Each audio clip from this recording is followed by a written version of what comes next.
ነበር የመጣሽው? ደግሞ የኔ እናት ብቻ ሳትሆን ያንቺን እናት ነበረች። አዎ ነበረች። አሁንም እኮ እናቴ ናት። ዝም በይ። እናትሽ አይደለችም። እናትሽ ብትሆንማ ነፍሰ ገዳይ አትልኪባትም ነበር። እንኳን የኔ እናት ያንቺ እናት ልትሆን ቀርቶ ሀረግ ራሱ ያንቺ እናት አይደለችም። አንቺ ሲጀመር ከሰው ዘር አይደለም የተፈጠርሽው። በቃሽ፣ ይቅርታ አልኩሽ እኮ ይቅርታ። ዝም በይ እንጂ አንቺ ይቅርታ ልብ የለሽም። ይቅርታ አታውቂም። አውቃለሁ። የእውነትን እንደ በፊቱ መስዬሽ ከሆነ በጣም ሳስተሻል ይሉ ተቀይሬያለሁ እኮ ለምን አሰብኝም? በጣም ይቅርታ ይሉ ወጣች። ምክንያቱም የሰራችው ግፍና ወንጀል አሁን ላይ ሞልቶ እየፈሰሰ ነው። ወይዘሮ ሰላምም እውነቱን አወቀች። ምክንያቱም ሳሚ ብሌንን ለብሌን ብሎ እሷ ቤት እንደገባ ሰላም አወቀች። ሳሚን ከቤቷ አባረረችው። ሰላም ውድና የተከበራችሁ ውድ ቻናል ቤተሰቦች እንዴት ናችሁ? ደህና ናችሁ? ዛሬም አደራ ድራማ ነው ይዤላችሁ የመጣሁት። ባለፈው ክፍል ላይ እንግዲህ ቃል ማለት ነው በውሸት እናቷን አሳምና ወደ እናቷ ቤት ለመመለስ ሞክራ ነበረ። እናቷም ግን ቀድሞ ሳሚ ነግሯት ስለነበረ እንዳንቺ አይነት ልጅ የለኝም ብላ እንግዲህ በጥፊ ራሱ መታት።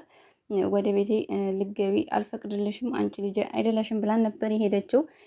በዛው ላይ ደግሞ ሄለን መታለች። ምክንያቱም ሄለን ከዚህ በፊት የቃል ጓደኛ ነበረች። ቃል ጋር መጣ ብዙ ተንኮል ለማስገደል ሞክራ ነበር። እንዲሁም መርዛ በመጠጥ ለሰጣት ሞክራ ነበር፣ ግን አልተሳካላትም። ብሌን አድናት ነበርና አሁን ደግሞ ተመጨረሻ ሄለንን በእናቷ ነበር አቶ በኃይሉና ቃል አስፈራርተዋት ቃል ጋር ልርሽ እንዳትል ያደረጓት። አሁን ግን ቃል እኔን የሰራሽኝን በሙሉ አሁን እጥፍ ነው የማስከፍልሽ፣ እንኳን ደህና መጣሽ እያለች ብሌንም ቃል ባየቻት ሰዓት በጣም ነበረ የተናደደችው ማለት ነው። ምክንያቱም አሁን ላይ እኔም በቀሌን መበቀል አለብኝ፣ እሷ እንደዛ አድርጋ አሰቃይታኛለች፣ ስለዚህ እኔ ልምራት አልችልም ብላ እንግዲህ በእጇ የሆነ ነገር ይዛ እሷ ጋር ሄዳ ነበር። እባክሽ ብሌን ይቅርታ አድርግልኝ፣ አሁን ተቀይር ያለው እንደ ድሮዋ እንደምታውቂኝ አይደለሁም እያለች እንግዲህ ብሌንን የለመነቻት ነበር። ብሌን አላልኩም ሄለንን ማለት ነው። ሄለንን እየለመነቻት ነበር ቃል ባለፈው ክፍል ላይ ያለቀው። ከዛ ክፍል ጀምረን ዛሬ ደግሞ የምንቀጥል ይሆናል። እስከ ቪዲዮ ፍጻሜ ድረስ አብራችሁን ቆዩ። ወደ ቃልና ሄለን ስንሄድ እንግዲህ አንቺ ቀጣፊ አገኘውሽ፣ ከኔ የምታመልጪ መስሎሽ ነበረ፣ እንኳን ደህና መጣሽ በምትላት ሰዓት ቃልም በጣም ነው የደነገጠችው። ምክንያቱም በእጇ የያዘችው ነገር በጣም ነው የሚያስፈራራው። ቃልም ውሸቷን ለመቀጠል ሞክራለች። ምክንያቱም ሄሉዬ የኔ ጓደኛ ያለች ስትቅለሰለስ፣ ሄለንም ዝም በይ እኔ ያንቺ ጓደኛ አይደለሁ ሄሉ ስትይ ነው ወይ የሰማሁሽ በምትላት ሰዓት፣ አዎ በጣም እኮ በምታስፈልጊኝ ሰዓት ነው ሄሉዬ ያገኘሁሽ። እኔ እንደ እናትሽ እመስልሻለሁ ወይ? ልክ እንደ ሰላም በውሸት ልታሳምኝኝ ነው ወይ? እኔን እኮ ከድሮ ጀምረሽ ነው የምታውቂኝ። ደግሞ አንቺና የአርጉም ሰውዬ ያደረጋችሁኝን ነገር መቼም አልረሳሁላችሁም። በወጋ ቢረሳ የተወጋ አይረሳም። ምንም ነገር አልረሳሁም። ያንን ሁሉ ግፍና ስቃይ ካደረሽብኝ በኋላ ሄሉዬ ስትይ ትንሽ እንኳ አታፍሪም ወይ? ሄሉዬ የኔ ምርጥ ጓደኛ፣ እኔ እኮ እንደ ድሮ የምታውቂያት ቃል አይደለሁም። አሁን ተቀይሬያለሁ፣ ጥሩ ሰው ሆኛለሁ። አንቺ ላይ ባደረስኩት ነገር በሙሉ ተጸጽቻለሁ። ያገኘሁትን ሰው በሙሉ ይቅርታ እየጠየቅኩ ነው። እኔንም ይቅርታ ልጠይቅኝ ነው ወይ የመጣሽው በምትላት ሰዓት ቃልም አዎ አንቺ ልቅ ይቅርታ ልጠይቅሽ እየፈለግኩሽ እኮ ነው ያገኘሁሽ። እውነተኛ ጓደኛ ልብ ለልብ ይገናኛል የሚባለው እውነት ነው። ምንም ኧረ በይሽ ነይና ተጠጊኝና ይቅርታ ጠይቂኝ በምትላት ሰዓት ቃልም ፈርታለች። ምክንያቱም እዚህ ጋር ማምለጫ መንገድ ስለሌላት በኃይሉ ማባሯታል። የገዛ እናቷ ራሱ ከዚህ በፊት ብዙ ግፍን ያደረሰችባት፣ ግን ደግሞ የገዛ እናቷ ራሱ ልትቀበላት አልቻለችም። ስለዚህ ብርም የላት መውደቂያም የላት። ስለዚህ ሄለንን መለመን አለባት። ሄለን ግን በእጇ የያዘችውን ነገር ፈርታለች። ለማቀፍ ራሱ በጣም እየፈራች ነበረ። ቃልም ፈርታና ተንት እየተርበተበተች እንግዲህ ሄሉዬ ምንም አታደርጊኝም ወይ ልምጣና ልቀፍሽ ወይ በምትላት ሰዓት ሄለንም ጓደኛዬ አይደለሽም ወይ? ምን አደርግሻለሁ? ምን ታደርገኛለሽ ብለሽ አስበሽ ነው? ስለዚህ ነይና ይቅርታ ጠይቅኝ፣ ቀፊኝ። እንግዲህ አንድ እግሯን እየጎተተች ወደ ሄለን ቀረብ ካለች በኋላ አንቺ ሌባ እኔን የምታታልይ መስሎች ነበሩ ብላ እንግዲህ አንቃታለች። እውነት ለመናገር ያው ቃል ለማንም የምትመለስ ሰው አይደለችም። ግን ደግሞ እንደዚህ በዚህ ውስጥ ሆና ራሱ ማጭበርበርና መዋሸት ነው የፈለገችው። ምክንያቱም ከልቧ ልክ እንደነ ሳሚ ልክ እንደነ ወይዘሮ አልማዝ ማለት ነው መቀየር ትችል ነበረ። እሷ ግን ምንም መቀየር ሀሳቡ የላትም። ዞራ ተንኮል ነው የምታስበውና ብትቀየር ታሳዝን ነበረ። ግን ደግሞ ከተንኮል ውጭ ምንም አይነት ሌላ ስራ የላትም ማለት ነው።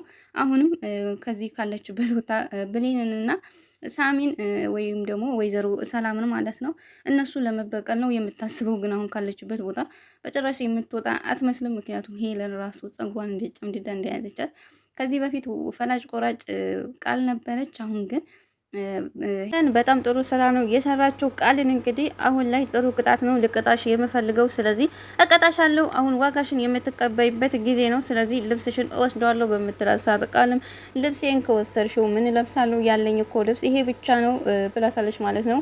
እንደ አጋጣሚ ሆኑ ልብሷን ብቻ አይደለም ብሌን አላልኩም፣ ሄለን የወሰደችው የቃልን ልብሷንም ስልኳንም ብሯንም ነበረ። ማደሪያ እንኳ እኮ የለኝም የት ልደር በምትላት ሰዓት እንግዲህ ቃልም ሄለንም ላንቺ እኮ አይደለም ቤት ጎዳና ራሱ ሲበዛብሽ ነው በምትላት ሰዓት እንግዲህ የሰራሁት ስራ ነው እዚህ ሁላ እንደዚህ እያሰቃየኝ ያለው ምን ነው ፈጣሪ ሆይ ምን አደረኩ እያለች ቃልም እንግዲህ ፈጣሪን እያማረረችው ነበረ። እውነት ለመናገር ያው በዳዩዋም አሰቃዩዋም ራሷ ቃል ነበረች። አሁን ግን ፈጣሪን እየወቀሰችው ነበር ማለት ነው። እዚህ ጋር ግን እንደዚህ በመሆኑ አሳዝነኛለች። ምንም አይነት ሰው ክፉ ቢሆን እንደዚህ ሲሰቃይ ደግሞ ያሳዝናል። እርግጥ ደግሞ የሰራችውን ስራ የእጇን ነው ያገኘችው።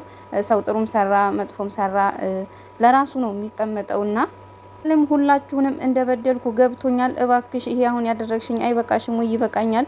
እባክሽ ሌላ ቅጣት አትቅጭኝ እያለች እየለመነቻን ነበረ። ሄለን ግን በጣም ኮስታራ ሆናባታለች። እባክሽ ከዚህ በላይ አታሰቃየኝ፣ እባክሽ ይቅር በይኝ፣ እባክሽ ይቅርታ አድርጊ። ምንም ማድረግ አልቻለችም። ያላት አማራጭ ማልቀስ ብቻ ነው። ጎዳና ላይ እንግዲህ ቁጭ ብላ እያለቀሰች ነበረ። ከገዛ እናቷም እንዲሁም በውሸት እናቴ ነች ብላ ከገባችበትም ቤት እንዲሁም ደግሞ የዚህ ሁሉ የሴራ ጠንሳሽ የሆነ አቶ ኃይሉ ጋር ብትሄድም አቶ ኃይሉም ስላልገደልኩሽ አመስግኝ፣ ከእንግዲህ በኋላ እኮ አንቺ አትጠቅሚኝም፣ ስላለሽ ብቻ አመስግኝ፣ እስከዛሬ መኖር አልነበረብሽም፣ እገልሽ ነበር ብሎ እሱ ራሱ ሊያስጠጋት አልቻለም። እሱ ራሱ አባሯት ነበር። የላድር ነው ወይኔ ቃል ልብሴንም ብሬንም ስልኬንም እኮ ነው የወሰደችው፣ እርዳታ እንዳላደርግ ራሱ እኮ ምንም እጄ ላይ የለም እያለች እንግዲህ ይህን ቀረው ብቻዬን ቀረሁ ምን ሆኜ ነው እንደዚህ የሆንኩት እያለች ራሷን እያማረረች ቃልም እያለቀሰች ነበር። ወይዘሮ ሰላምና ብሌን ስንሄድ ብሌን ዛሬ ራት የለም ወይ በምትላት ሰዓት ብሌንም ሳሚ እኮ ሰራለሁ ብሎኝ ነው በምትላት ሰዓት እንግዲህ ወይዘሮ ሰላም እንዴት ነው ወንዱ ልጅ ተማምነሽ እዚህ ቁጭ ያልሽው እሱ ባይጣፍጥስ የሚሰራው ስራ በምትላት ሰዓት እንግዲህ ብሌንም በጣም ተገርማ አስገርሟታል። የሳሚ ነገር ማለት ነው። አያያዙ ግን በጣም የሚችል ነው የሚመስለው። እማያል አልኩ እትዬ ስለዚህ አታስቢ በምትላት ሰዓት አንቺም እኮ የራስሽን ነገር መስራት ትችይ ነበር፣ እሱን መጠበቅ የለብንም እያለች ወይዘሮ ሰላም እንግዲህ ብሌንን እየተናገረቻት ነበር። እንደዛ እንዳለ እንግዲህ አቶ ሳሚ ለሁለቱ ምግብ ይዞላቸው መጥቶ ሰጥቷቸዋል ማለት ነው። ሳሚ እድሉን ለመጠቀም እየሞከረ ነው። ምክንያቱም ከብሌን ጋር የሚሆንበትንና ብሌንን ልቧን ለማሸፈት ማለት ነው። ብሌን በጣም ነው የተገረመችው። ይሄማ በጣም ሼፍ ራሱ እኮ አይችለውም፣ እውነትም ይሄ ምግብ ሱስ ነው የሚያስይዘው በምትል ሰዓት እንግዲህ ወይዘሮ ሰላም ሰምታት ምንድነው ብሌን ያልሽው በምትላት ሰዓት ምንም ብላለች። እውነት ለመናገር ምግቡ በጣም ነው የሚጣፍጠው። ሳሚ ልጄ አንተ ነህ ወይ የሰራኸው በምትለው ሰዓት አዎ እኔ ነኝ ብሎ እንግዲህ በጣም ተገርመው በጣም ነው የሚጣፍጠው በሚል ሰዓት እንግዲህ ሳሚም እንግዲህ አሸንፍ ያለው ብሏል። ምንድነው ያሸነፍከው በምትለው ሰዓት ምንም። ብሌን ደግሞ ተቆጥተዋለች። ሳሚ ምን ለማለት እየሞከርክ ነው በምትለው ሰዓት ለምንድነው የምትቆጩ? መናገር የፈለገውን ይናገር በምትላት ሰዓት እንግዲህ ብሌንም ስትቆጣው አትቆጩ ብላ ሳሚ ምንም አላለም። ወደ ሳሚ ስንሄድ እንግዲህ ሳሚ እንደቀጠለ ነው ግርምቱን ማለት ነው። ምክንያቱም ብሌንን እያማለላት ነው ለማለት እንትን አይልም አይደለ? እያማለላት ነው መቼም ማለት ነው። ምክንያቱም ምግብ ሰራ፣ ከዛን ደግሞ ያው ቅጣት ነበረው። ምግብ ሰርቶ ምግቡ ከጣፈጠው ያው ቅጣት ነበረ። ያንን ቅጣት ደግሞ ተቀጥቷል። ምክንያቱም እሱን ደግሞ ለማድረግ ልብስ ለብሰው ወይዘሮ ሰላም ነው እንጂ ጋቢ ለምኗት እንግዲህ ከወይዘሮ ሰላም ጋር ጋቢውን ወስዶት ማለት ነው። ብሌንን ይዞ ውጭ ወጥቶ እንግዲህ እሳት እያነደደ ነበረ። አቶ ሳሚ እውነት ለመናገር አቶ ሳሚና ብሌን አንድ ላይ ቢሆኑ ለኔ በጣም ነው ደስ የሚለው እንደኔ ሀሳብ ማለት ነውና ዳግምና ደግሞ ቃል ቢሆኑ በጣም አሪፍ ናቸው። ሳሚ በጣም ነው የሚወዳት።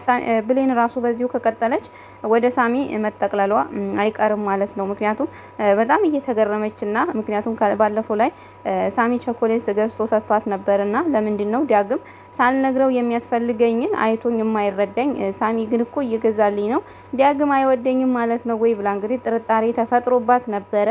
በዚሁ ከቆየች ግን ያው የእኔ የዳግም ነኝ ዳግምን ነው የማፈቅረው ትላለች እንጂ ብሌን ራሱ በዚሁ ከቆየች መሄዷ አይቀርም ማለት ነው ወደ ሳሚ።